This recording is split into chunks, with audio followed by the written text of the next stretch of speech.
Assalamualaikum warahmatullahi wabarakatuh. Alhamdulillah wa syukru lillahi wa la hawla wa la quwwata illa billah. Asyhadu an la ilaha illallah wahdahu la syarika lah wa asyhadu anna Muhammadan abduhu wa rasuluhu la nabiyya ba'dah. Amma ba'du. Masyaallah muslimin, jamaah salat maghrib di Masjid Al-Ikhlas yang dimuliakan Allah Subhanahu wa taala. Ini tadi ada request, permintaan khusus supaya yang dibahas kita sesuaikan dengan tanggal Hijriah hari ini. Kita sudah masuk tanggal 9 Zulhijjah. 9 Zulhijjah itu paginya, subuhnya itu pun supe, jangan lupa nanti ada syariat puasa Arafah. Dan tanggal 10-nya itu nanti kita adalah hari nahar atau hari penyembelihan Idul Adha. Karena itu pembahasannya yang terakhir kemarin kita bahas tayamum, kita akan coba geser ke bab yang agak belakang. Babnya itu udhiyah. Babnya udhiyah. Udhiyah itu bentuk jamaknya al-adhahi. Artinya adalah kurban. Bahasa Indonesia itu cukup dengan satu kata, hewan kurban. Tapi bahasa Arab ada udhiyah, ada hadyu, ada dam. Begitu. Nanti kalau yang dikurbankan itu hubungannya dengan orang anak yang baru lahir itu disebut akikoh gitu ya. Kalau sembelihan itu terkait dengan binatang yang diburu disebut soid. Jadi macam-macam. Jadi membelih binatang, menyembelih hewan binatang untuk dimakan itu istilahnya bisa berbeda-beda. Kalau hadyu itu bagi yang menyelenggarakan ibadah haji ya. Itu ada di dalam surah napa niku Al-Baqarah. Pun di sing bagian nggawa Al-Qur'an niku. Surah Al-Baqarah ayat 190 pinten? 196 kalau tidak salah. Napa 196?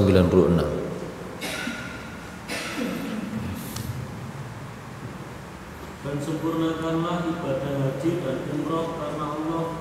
Tetapi jika kamu terkepung oleh musuh, maka sembelihlah hadyu yang mudah didapat, dan jangan kamu mencukur kepalamu sebelum hadyu sampai di tempat penyembelihannya.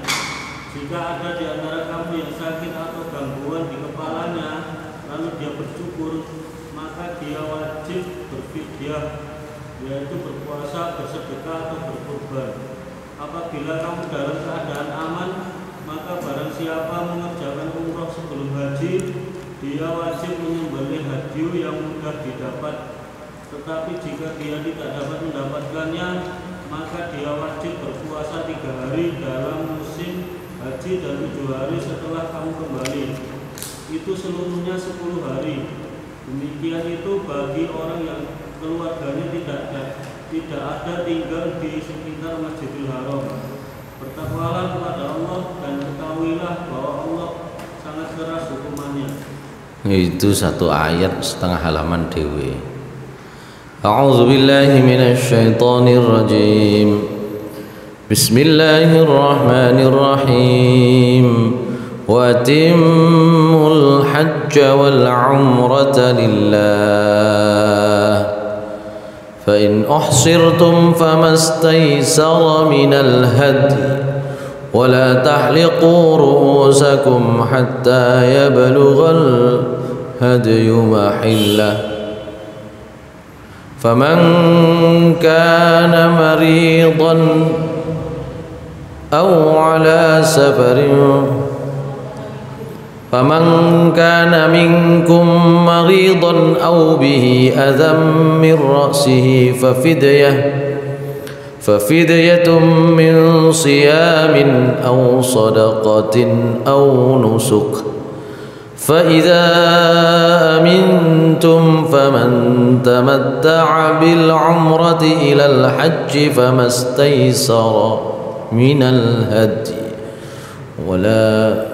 فمن لم يجد فصيام 3 أيام في الحج و7 إذا رجعتم تلك 10 كاملة ذلك لمن لم يكن أهله حاضر المسجد الحرام واتقوا الله واعلموا أن الله شديد العقاب.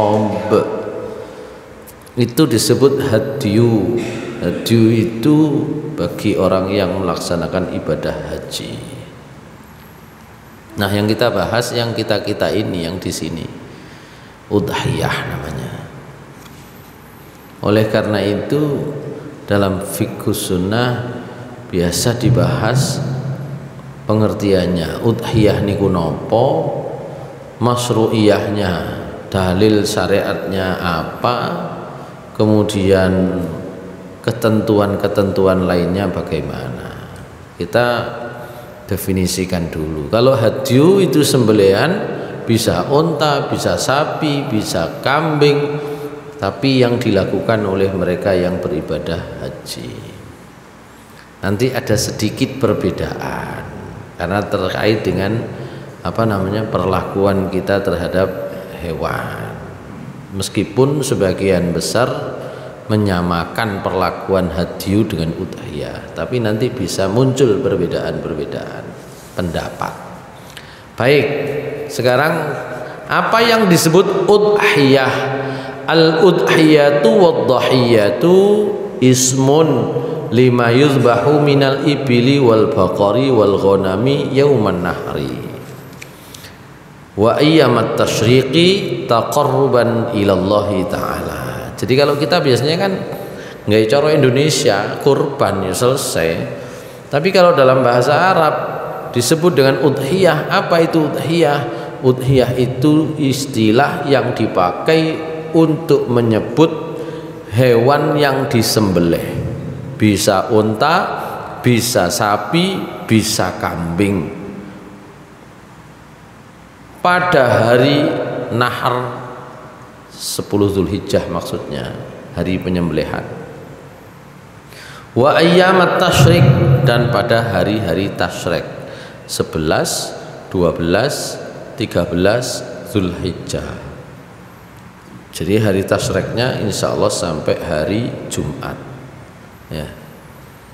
Hari Selasa itu Yaumun Nahar, hari Rabu, Kamis, Jumat 11, 12, 13 Zulhijjah itu disebut hari tasyrik ya.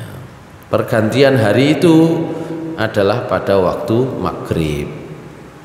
Jadi Jumat niku terakhirnya Jumat asar menjelang maghrib ya, itu terakhirnya nanti. Itulah disebut udhiyah.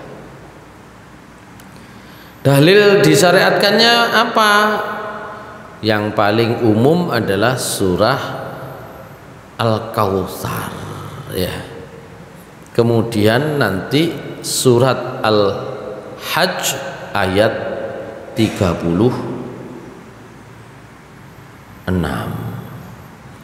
Sebenarnya kalau surat Al-Hajj itu mulainya di ayat 27, itu sudah bicara tentang penyembelihan hewan sebagai bentuk kurban. Kadang udhiyah itu disebut kurban ya, dan jadi bahasa Indonesianya juga kurban karena kurban itu adalah apa saja yang dilakukan mendekatkan diri kepada Allah disebut kurban.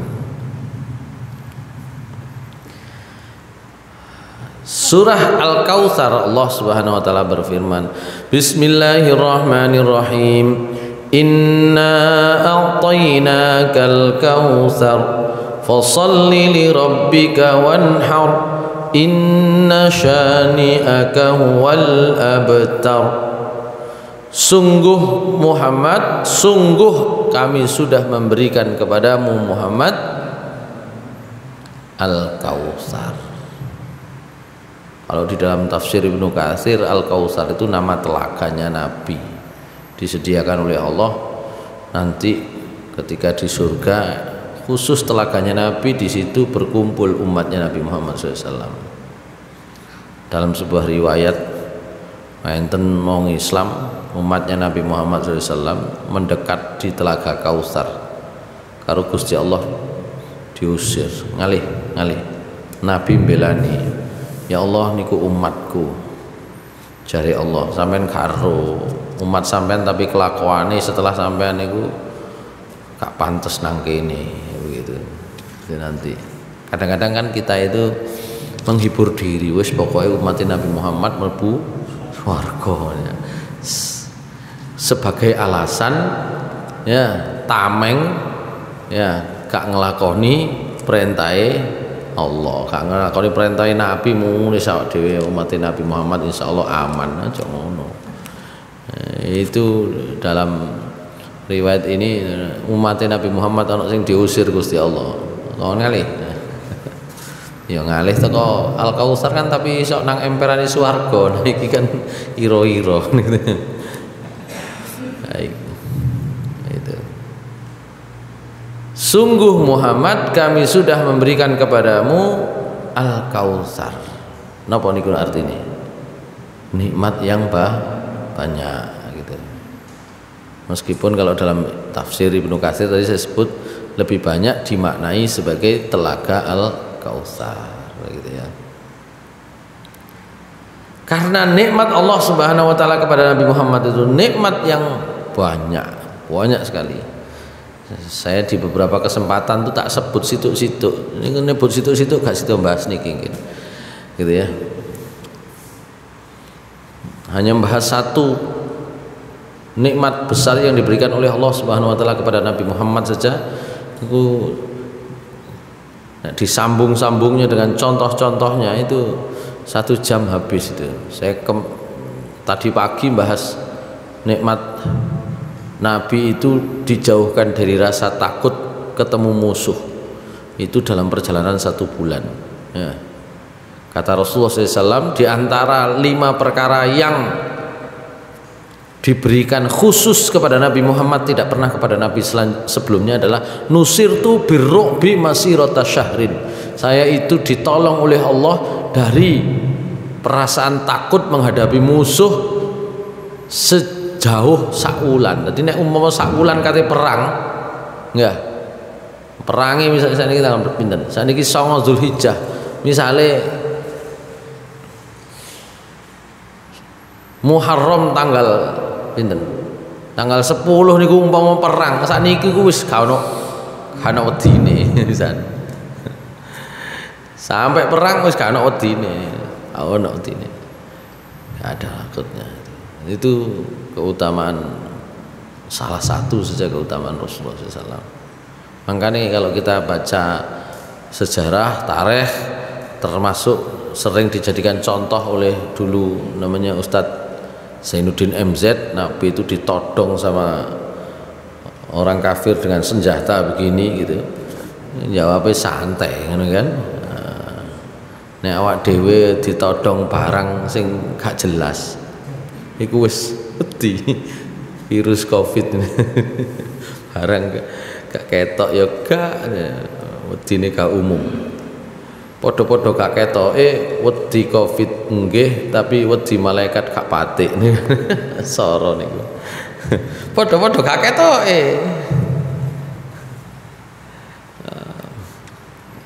Ya mestinya itu menjadi pelajaran justru. Kalau barang yang kecil yang tidak terlihat saja bisa membuat menumbuhkan rasa khawatir takut, maka malaikat sing diceritakno bolak-balik ket biyen iku sakjane ya kudune lebih ditakuti kan gitu ya. Ini susahnya.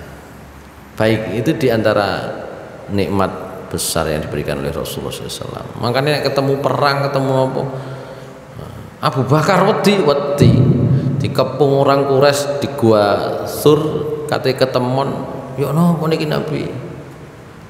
Ngejer kabeh Abu Bakar. Rasulullah menyatakan la takhaf innallaha ma'ana, ojo wedi. Jadi Rasulullah SAW. Baik, saya lanjut saja biar enggak terlalu panjang di sana. Oleh karena nikmat-nikmat Allah Subhanahu wa taala yang sudah diberikan itu besar sekali. Nah, ini dasar hukumnya tentang udhiyah. Fasholli li rabbika wanhar. Maka salatlah kamu ya untuk Tuhanmu dan sembelihlah. Oleh karena itu hari penyembelihan disebut dengan hari kurban, bisa juga disebut dengan hari nahar ya. Hari nahar. Inna syani'aka huwal abtar. Sungguh orang yang napa membencimu. Enten ngomong jenenge syani, kadang-kadang ono ya wong bencine nemen. Sungguh orang yang membenci Muhammad, merekalah dialah yang terputus dari nikmat Allah Subhanahu wa taala. Gara-gara Nabi ku gelek diilokno karo wong kafir macem-macem.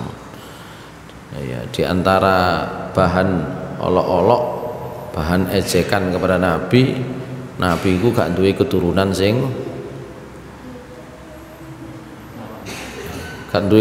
sing iso nurunno nasabe gitu loh. Nek sekarang banyak Habib itu teko garis keturunan perempuan.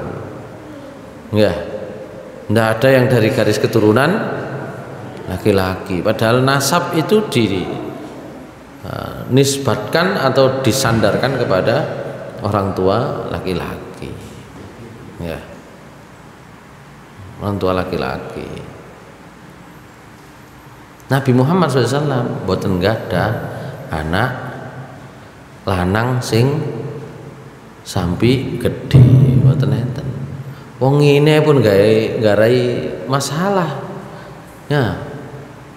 Artinya zuriyah Rasul SAW dari jalur perempuan aja sudah banyak menimbulkan ya perdebatan. Kita itu susah diperintahkan untuk menghormati. Wih kue jadi masalah kok, masalah politis. Apa maneh kok umpama ana duwe anak laki-laki dan akeh misale iso royokan dhewe-dhewe padha zuriyahnya Rasul nanti. Nah, itu hikmah-hikmah itu di situ. Rasulullah SAW itu punya pinten anaknya?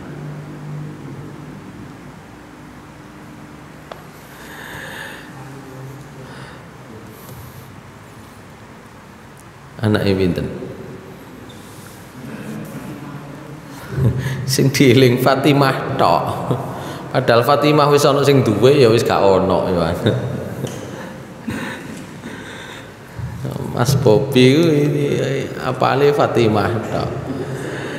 Anak Nabi Nabi Muhammad SAW itu punya 7 anak. 6 orang anak dari istri yang pertama Khadijah. 6 orang. Khadijah dinikahi Nabi umur 40. Jadi umur 40 niku sik duwe anak 6. Kemudian 1 anak lagi dari istri namanya Maria Al-Qibtiyah. Orang Qibti itu kalau bahasa sekarang Koptik niku wong penduduk asli Mesir, itu namanya Qibti. Fir'aun niku bangsanya bangsa Qibti. Nabi Musa dan kaumnya itu bangsanya bangsa Bani Israel. Makanya waktu Fir'aun itu sedang kuat-kuatnya, Maka Bani Israel itu jadi bangsa budak. Soalnya nopo? Pendatang. Tapi nanti pada waktu Nabi Yusuf jadi menteri, nah, beda lagi situasinya. Nabi Yusuf itu Bani Israel gitu. Makanya persaingan Bani Israel dengan orang Mesir itu keras sekali gitu ya pada saat itu. Nah, makanya kalau ada ayat di dalam Al-Qur'an ya, misalnya di awal-awal surat Al-Baqarah gitu ya, Allah Subhanahu wa taala berkata,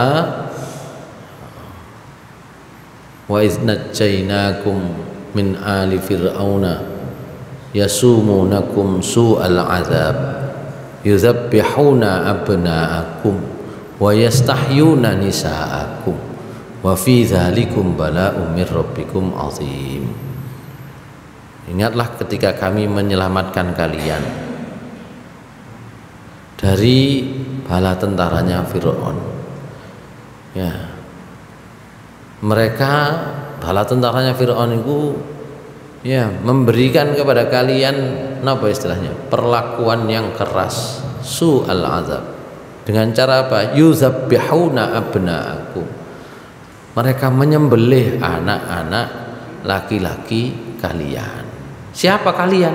Bani Israel. Jadi sak kota Mesir itu sing dipateni sing Bani Israel. Makanya Nabi Musa niku saged selamat. Kau umpama kabeh termasuk penduduk asli ya mesti dipateni. Gara-gara Nabi Musa niku Bani Israel ya. Tapi ibuke pun diparingi wahyu kali Gusti Allah. Wis kintirno ae. Dikintirno mlebu nang gone pemandiane istrinya Fir'aun. Nek bayi kan gak pati ketara. Iki kira-kira arek Madura apa arek Jawa gak pati ketara. Ya, gak pati ketara nek bayi. Kok umpama ro wis. Karena nggak tahu bayi. Rodok gede baru ketemon. Wah iki nek ndelok alise iku alise kaya bajak laut ngene iki wong Madura. Alise kuantel-kantel sret ngene jane. Wah, misale. Nek si cilik mboten ro. Karena itu selamat. Itu bagian skenarionya Allah Subhanahu wa taala begitu. Baik. Jadi apa namanya? Nabi Muhammad SAW itu memiliki anak laki-laki 3, anak perempuan 4. Anak laki-laki pertama itu namanya 6 orang dari Siti Khadijah, itu 4 perempuan 2 laki-laki. Ya. Anak laki-laki pertama itu namanya Qasim. Makanya Nabi Muhammad SAW itu kadang dipanggil dengan nama Abul Qasim, Abul Qasim. Nah wong Jawa abune abahe ilang, langsung kari Qasime. Kula sik eling biyen Mbah Ruqayyah itu almarhumah Mbah Ruqayyah nek dodok nang lawang nang cendelone omah niku kula sik eling nek kate nyeluk bapak biyen dok mam imam gitu ya, ilang abune mestine bapakne imam mestine nang wong Jawa ilang. Tapi anak pertama itu jadi nama panggilan bagi orang tua. Ya. Iki Mbah Jam iku nek diceluk ambek Mbah biyen Jidan. Jidan. Nah, sing padahal sing diceluk bapakne. Kula sik eling biyen. Ngoten. Nabi Muhammad SAW dipanggil dengan Abul Qasim, bapakne Qasim. Qasim itu lahir kira-kira Nabi usia pinten niku? Meninggal kira-kira usia Nabi 30. Umur selawe rabi, nggak langsung punya anak belum sampai 2 tahun meninggal. Itu namanya Qasim. Makanya kalau wong kures itu dilokno wis kapan kapokmu pruntes ngono ya. Nek wong mriki iki jenenge pruntes. Pak Lutfi semera pruntes. Entek. Gak duwe keturunan gitu. Abul Qasim. Setelah Qasim namanya anak beliau yang perempuan namanya Zainab. Ya. Zainab itu lahir kira-kira usia Nabi 32 tahun. Ya. Mantun niku sinten? Mantun niku Ruqayyah. Ruqayyah itu yang dinikahi oleh Utsman bin Affan. Meninggal pas perang Badar. Karena itu Utsman bin Affan niku dikongkon jaga Ruqayyah wis bojomu lara gak usah melok perang. Nah, gitu. Itu meninggal tapi ya tahunnya bersamaan dengan tahun perang Badar 2 Hijriah Ruqayyah. Gitu. Karena meninggal nanti nggak lama menikahi anak Nabi yang lain. Tapi setelah Ruqayyah anak Nabi yang ke 1, 2, 3, 4 itu perempuan lagi namanya Fatimah dinikahi oleh Ali. Nah anak yang kelima itu perempuan lagi namanya sinten? Ummi Kulsum gitu. Itu yang dinikahi oleh Utsman bin Affan. Jadi menikahi 2 putri Nabi. Karena itu Utsman bin Affan itu sebutannya, gelarnya itu Zinurain ya, yang memiliki 2 cahaya karena menikahi 2 anak Nabi. Nah, gitu. Kalau ini sampai dewasa, sampai dia sampai menikah. Nah, yang zuriyahnya itu turun itu yang Fatimah, gitu ya. Terakhir mari nun jenenge Abdullah. Abdullah itu gelarnya yang lain namanya Thayyib, gelar lainnya, nama lainnya Thohir, nama alias. Anak ke-6 Nabi, mati dalam usia tidak sampai 2 tahun. Ibrahim mati dalam usia tidak sampai 2 tahun, persis tahun 8 Hijriah ya, pas enten Grahono. Nah, gitu ya. Itu sing lanang-lanang mati jarene wong Quraisy jarene pruntes Muhammad gak duwe keturunan. Abtar Muhammad itu putus gitu. Maka Allah mengatakan inna syani'aka huwal abtar. Begitu. Itu terkait dengan surah Al-Kautsar. Tafsirnya agak panjang nanti tapi sebagian saja. Selain surah Al-Kautsar, udhiyah atau sembelihan kurban itu juga didasarkan pada surah Al-Hajj ayat 36. Bismillahirrahmanirrahim. Wal budana ja'alnaha lakum min sya'airillahi lakum fiha khair. Sudah sampai situ saja ayatnya. Ayatnya masih ada sambungannya. Ya. Budana. Surah Al-Hajj. Budana itu jamak dari badanah. Badanah niku unta. Meskipun sebagian ahli bahasa ada juga yang mengartikan badanah atau buden itu adalah sapi-sapi.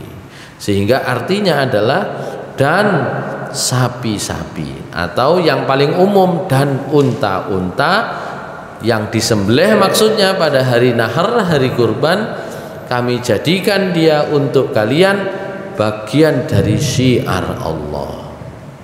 Makanya nek kate riyaya itulah hadang ini gak oleh riyayawan iku ya rada sepi. Wong siare niku mbeleh. Nek gawe arek cilik senenge niku mbeleh. Daginge gurung karuan tedas arek cilik-cilik niku. Sing seneng delok mbeleh. Sing beleh sing gopo kan ngoten ya. Bedanya kalau sapi sakniki kan bikin alat ya apa ngrubono sapi, apa ngrubono sapi, apa padahal di ayat ini, di ayat 36 ini buden atau unta itu belai ini gua ambek ngadeg posisinya, mboten ngerubuno, ya apa ngerubuno unta, ambek ngadeg ini dicelurit titik, sret, ngeten tok, gitu ya, begitu. Itu syiar Islam, gitu. Baik. Itu dalil hadis, dalil Al-Quran. Kalau dalil hadis banyak, nanti barangkali hadis-hadis di bawah ini menjadi bagian di antara dalil yang bisa dipakai untuk menyatakan bahwa ibadah kurban itu memang syariat Islam. Sekarang kita bahas yang kedua, fadluha, keutamaan kurban. Rawat Tirmidzi an Aisyah anna Nabiyya sallallahu alaihi wasallam qala ma amila adamiyun min amalin yauman nahri ahabbu ila Allah min ihraqid dam innaha la ta'ti yaumal qiyamati bi quruniha wa ash'ariha wa azlafiha wa inna ad-dama la yaqa'u min Allah bi makanin qabla an yaqa'a 'alal ardi fatibu biha nafsahan. Hadis riwayat Tirmidzi Ibnu Majah. Dari Aisyah radhiyallahu anha, Nabi sallallahu alaihi wasallam bersabda, tidak ada amalan yang dikerjakan oleh seorang anak manusia, oleh seorang manusia pada hari Nahr, hari besok tanggal 10 Zulhijjah. Sekarang sudah masuk tanggal 9. Besok maghrib sudah masuk tanggal 10. Tapi nyembelihnya mulai setelah sholat, ojo kan disi kan gitu, mentang-mentang tanggal 10 disi sadurunge sholat, gitu ya.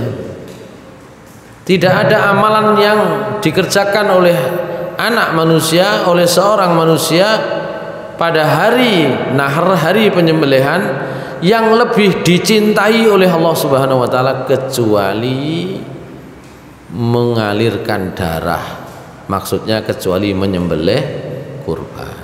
Itu amalan terbaik pada hari itu, tidak ada lain kecuali menyembelih hewan kurban. Dan sungguh hewan kurban yang disembelih itu akan datang pada hari kiamat, tanduknya, bulunya, kuku-kukunya, dan bahwa darah yang mengalir ketika disembelih itu akan sampai kepada Allah lebih cepat daripada dia menyentuh ke tanah. Tadi saat durunge menyentuh ke tanah wis sampai nang Gusti Allah dhisik. Itu menunjukkan keutamaan. Ya sebenarnya di dalam hadis ini juga ada kandungan hukumnya juga, ya, karena terkait dengan sabda Nabi yang lain, ya, siapa yang siapa yang ketemu dengan mulai tanggal 1 Zulhijjah dan niat untuk berkurban, maka jangan dia sentuh bulu-bulunya atau rambut-rambutnya dan kuku-kukunya, kan? Maruna akhirnya hukumnya nopo, wong kate kurban gak oleh ketokan kuku, wong kate kurban gak oleh potong rambut. Itu diantara pemahaman para ulama. Tapi nek mirsani niki di antara hadis yang bisa kita baca di sini, yang tidak boleh itu kalau pendapat kami itu bulunya hewan kurban, kukunya hewan kurban. Itu ya. Ya ini lepas dari khilaf ya, perbedaan pendapat ya. Kami lebih cenderung untuk berpendapat bahwa yang dilarang itu potong kuku hewan kurban, lalar gawe motongi kukune wedhus, ngoten ya sampean mriki dede peternak. Nek peternak sing temen ulu niku dipotongi iku ndarai sehat, kuku dipotongi ngarai sehat. Nah, berhubung peternak pokoknya ingon-ingon, ya lalar gawe motongi Joharno ae. Nanti orang dokter hewan itu sudah mengakui ya, memotong kuku hewan ternak, memotong rambut hewan ternak secara rutin itu meningkatkan imunitas, ngeri sehat. Cuma nek kate dibeleh, diketoki, kaceke jarake niku terlalu dekat, stres. Nek stres maka pembuluh darahnya mengkeret. Gampangane kula gawe cara sing gampang-gampangan. Sehingga ketika disembelih aliran darahnya itu tidak keluar semua. Kualitas dagingnya kurang baik. Begitu kira-kira hubungannya itu begitu. Sudah ditemukan sekarang itu. Kalau Nabi mengatakan 10 hari, ya 10 hari kan? Sapa sing ketemu tanggal 1 kepingin kurban, ojo potong kuku nih, ojo potong wulu nih. Ya kan 10 hari. Ya, kalau ilmu pengetahuan modern sekarang itu ya ada yang mengatakan 1 bulan, ono sing mengatakan lebih kurang dari 1 bulan itu gak oleh dipotong, gak oleh diketoki begitu. Tapi Nabi 10 hari begitu. Nabi itu 10 hari, paling enggak 10 hari ojo diketoki maneh. Wis stres mesti. Ngetoki ngene stres napa maneh ditanggap arek cilik akeh ya. Itu nanti. Baik. Itu hikmahnya. Baik. Oleh karena itu dari hadis ini dan juga hadis lain kita nanti ketemu hukumnya. Apa hukum kurban? Hukmuha annaha al-udhiyatu sunnatun muakkadah. Udhiyah itu hukumnya sunnah muakkadah. Sunnah yang sangat ditekankan gitu ya. Meskipun ada juga yang berpendapat sampai wajib. Karena nanti ada sebuah hadis yang menyatakan Rasulullah pernah bersabda, sapa sing sanggup kurban kok gak kurban, ojo ide-ide nggone salate kene. Nah, begitu ya. Begitu Nabi sampai mengatakan begitu. Sehingga ada yang berpendapat wajib itu bagi yang mampu. Mampu kok gak kurban, dosa. Gak oleh cidek-cidek nggone salat. Wah, gak oleh cidek-cidek nggone salat ya artine napa? Begitu nanti. Tapi jumhur ulama tetap berpendapat itu sunnah.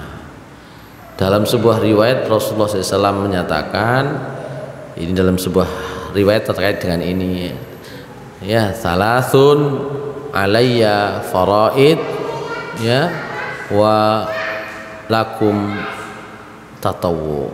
Ada 3 perkara, untuk saya itu wajib, untuk kalian itu tatawu sunnah. Nah, salah satunya adalah kurban, yang lainnya adalah witir, yang lainnya adalah duha.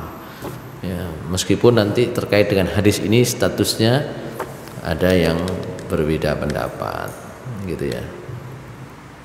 Makanya Nabi itu mesti kurban, bentahun mesti kurban Nabi itu. Baik, tetap hukumnya adalah sunnah muakkadah. Bagi yang mampu ya hukumnya tidak sampai berdosa, tapi makruh kalau tidak berkurban. Berdasarkan hadisnya Anas yang diriwayatkan oleh Imam Bukhari dan Muslim, Nabi SAW biasa doha bi kabsyaini amlahaini akronaini zabahahuma biyadihi wa samma wa kabbar. Nabi itu biasa berkurban dengan 2 ekor gibas. Amlahaini akronaini, sing lemu-lemu, sing bertanduk. Itu nanti mengandung muatan hukum. Nek golek kurban ojo sing kuru, ngoten ya. Meskipun tidak menjadi syarat napa? Syarat sahnya. Tapi kalau sunnahnya golek sing lemu. Akrona ini yang sudah bertanduk itu menjadi syarat usianya, bukan menjadi syarat sah, tapi syarat keutamaan, gitu ya. Sunnahnya demikian. sunnah itu kalau sudah berusia, tandanya bertanduk. Wong mriki wah wedhuse nyene tanduke mek muncul titik tok ngene. Lah terus untune gitu ya. Disebut powel, cara Arabe musinnah. Nek wedhus gibas iku rata-rata setahun pun powel. Ada juga yang berpendapat wedhus gibas nek pas lemu 8 wulan wis kena dikurban. Ya. Berbeda pendapat para ulama tentang itu. Nek wedhus kacangan iku gak iso, jenenge pawakane cilik. Paling enom setahun. Nah, gitu. Paling enom setahun.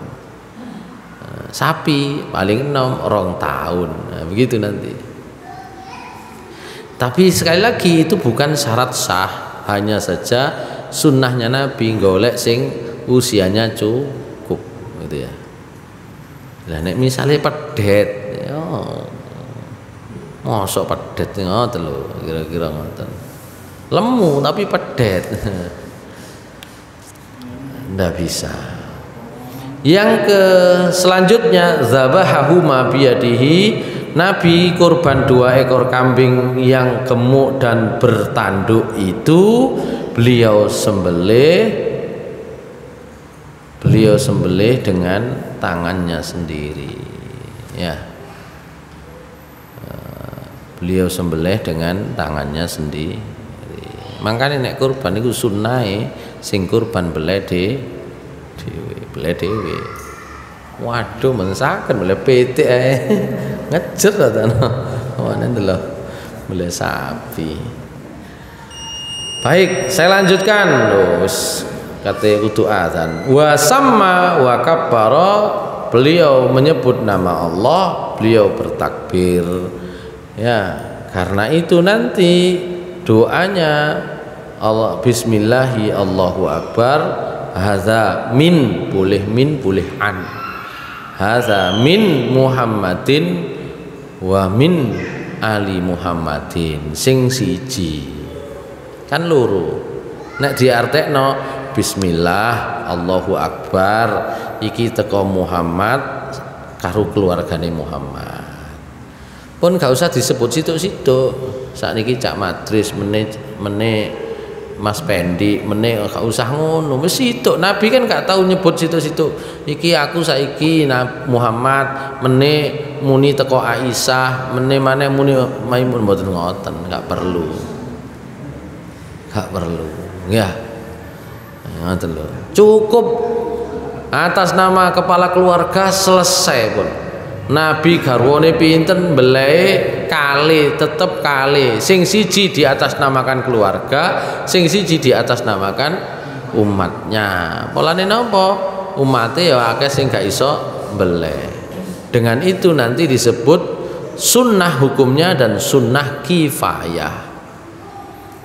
Artinya apa?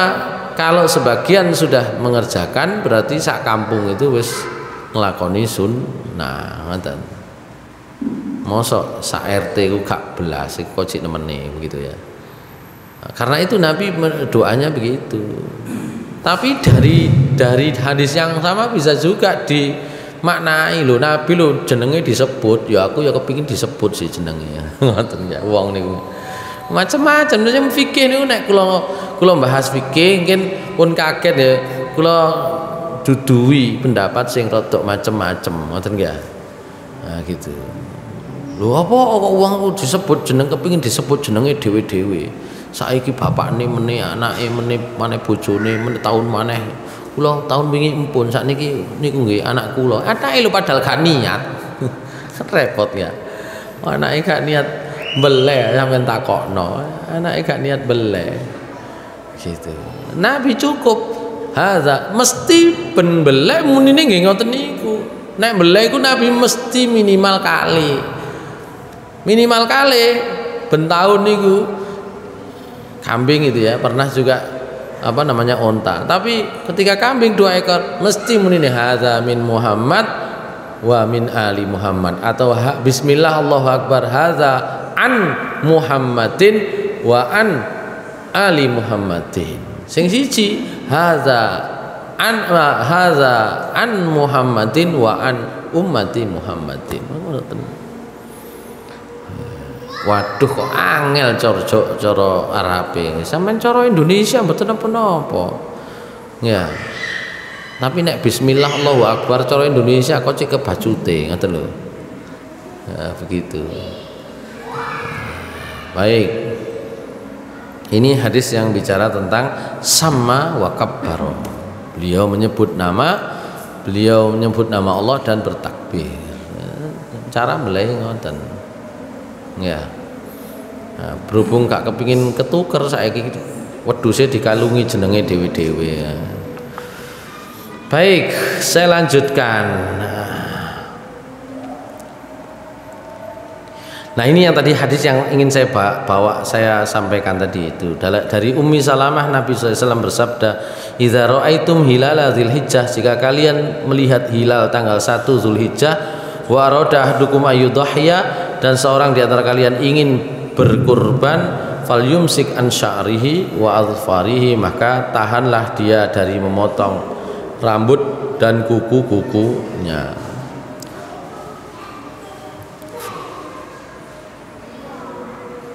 Baik. Tapi pada masa Abu Bakar dan Umar, kebiasaan Nabi menyembelih itu tidak dilakukan oleh Abu Bakar dan Umar. Khawatir dianggap wajib. Wa ruwiya an Abi Bakrin wa Umar annahuma kana la yudhiyani an ahlihima makhafatan ayyura dzalika wajiban. Nah, ini tadi itu. Pada masa Abu Bakar Umar ya, diriwayatkan beliau berdua tidak berkurban atas nama keluarga. Ya, engkau dianggap terus atas nama keluarga ngono dianggap wajib. Maka Abu Bakar dan Umar tidak atas nama keluarga, wis dhewe-dhewe, wis kadek muni dari keluarga dari ini. Sehingga dalam penyembelihan Mas yo gak muni iki kanggo keluargaku yo gak apa. Baik. Mata tajibu wala tajibu bi ahadi amroini. Napa saged kurban niku wajib? Saged. Siji ayyan zurahuma ayyan zuraha, nek wong niku janji nazar. Makanya aja gampang-gampang janji. Ya, aku engko nek waras tak kurban rek. Pas waras, pas gak duwe duwe. Soro. Kadang janji-janji itu biasa ya. Ngoten lho. Kalau sudah bernazar wajib. Ya.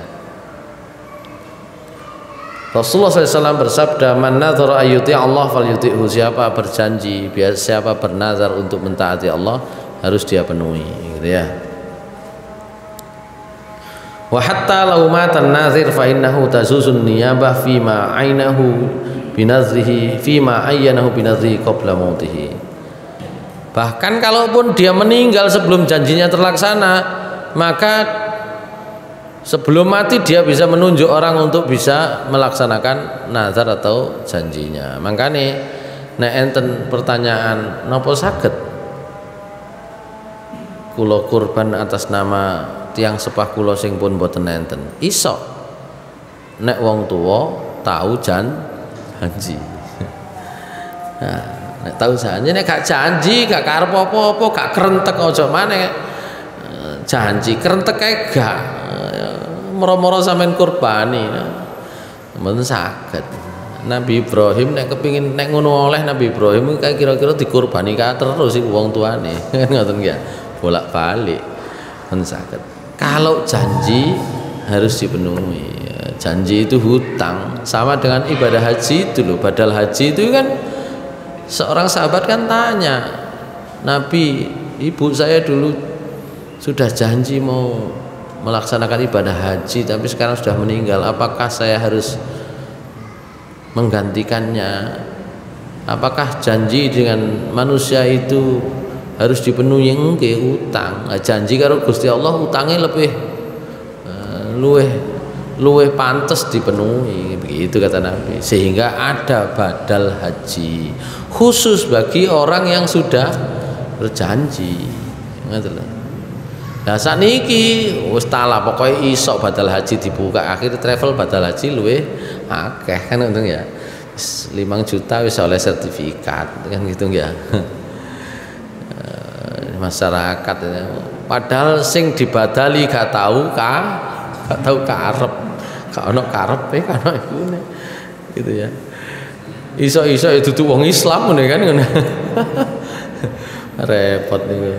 Itu khusus, itu peristiwa-peristiwa khusus untuk yang sudah janji, kadung janji. Makanya ojo gampang-gampang janji.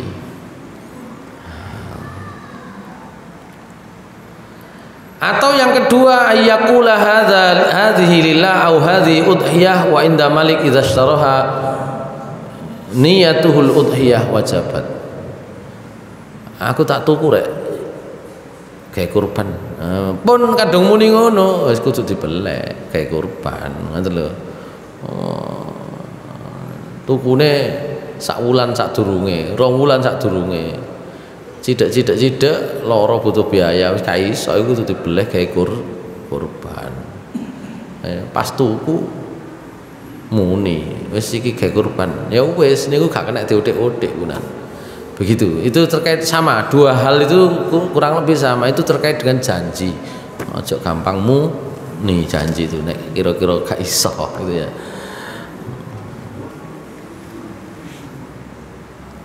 Hikmatuha wal udhiyah syara'allahu ihya'an li dzikra Ibrahim wa tawsi'atan 'alan nasi yaumal id kama qala Rasul sallallahu alaihi wasallam innama hiya ayyamu aklin wa syurbin wa dzikrin lillahi azza wa jalla. Hikmahnya kurban itu disyariatkan oleh Allah untuk senantiasa mengingat kembali pengorbanan Nabi Ibrahim. Ya, Nabi Ibrahim itu wani kurban nyawa termasuk nyawa anake, ya. Jadi meskipun sangat dicintai gitu ya.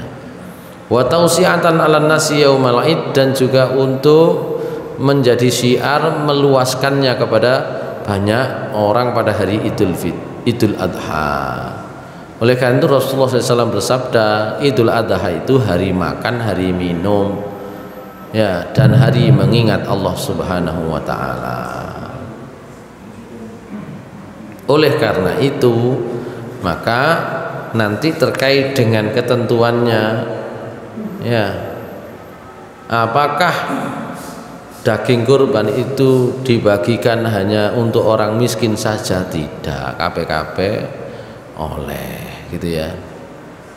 Baik itu menurut surat Al-Hajj ayat 37 insyaallah, maupun menurut hadis Nabi, yusannu lil mudahhi ayyakula min udhiyatihi wa yahdil aqarib wa yatasaddaq minha 'alal fuqara. Qala Rasulullah sallallahu alaihi wasallam, kulu wa at'imu waddakhiru. Ya, disunahkan bagi orang yang berkurban untuk makan dari udhiyahnya sendiri, juga untuk diberikan kepada kerabat dekat, disedekahkan kepada orang-orang fakir. Karena itu nanti para ulama membagi, ya, nek iso dibagi telu. Siji bagian sing kurban, siji bagian napa kerabat tetangga, siji bagian wong fakir, ya. Atau dibagi lagi, siji gawe dimakan, siji disedekahkan, siji disimpen, boleh juga. Tapi bagiannya yang kurban itu para ulama sepakat wis tidak lebih dari 1/3. Sepakat. Napa enten dalile mboten enten, tapi Nabi perintahe panganen ya kekno wong liya, sedekahno nang wong fakir. Sehingga dari situ para ulama simpulannya, oh bagi telu, minimal 1/3, maksimal 1/3 sing dipangan gitu nggih. Wis mbelahi titip njaluke akeh, wah iku repot. Ya. Gitu.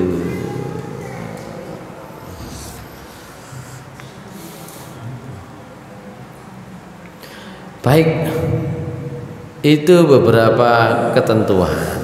Nah, hewan apa saja yang tidak boleh disembelih? Saya kira kita sudah tahu ya. Rasulullah SAW bersabda, ya, sing gak oleh niku sing jelas lorone, nek pincang sing jelas pincange, nek picek sing jelas piceke, pokoknya nek cacat sing jelas cacate, niku nggak boleh sudah. Ya, motone abang loro, mboten napa-napa, keceruti jeruk purut ae, gitu ya. Tapi ciri motone salah siji gak ketok pun mboten saged. Masya lemu, begitu. Niki gara-gara saking abote angel ngadeke bareng ngadek misale sikile niku beset kabeh mboten napa-napa. Sikile puklek, wah niki emane kan gitu ya. Ya oleh. Pincang jelas pincange, ya iso wis. Begitu. Itu tentang apa namanya ketentuan, ya. Hewan yang tidak boleh disembelih, yang cacatnya jelas, yang sakitnya jelas, wis jelas kari ambekan tok, motone wis gak oleh, wis gak kena dikurban. Gitu, wis dibeleh ngono ae.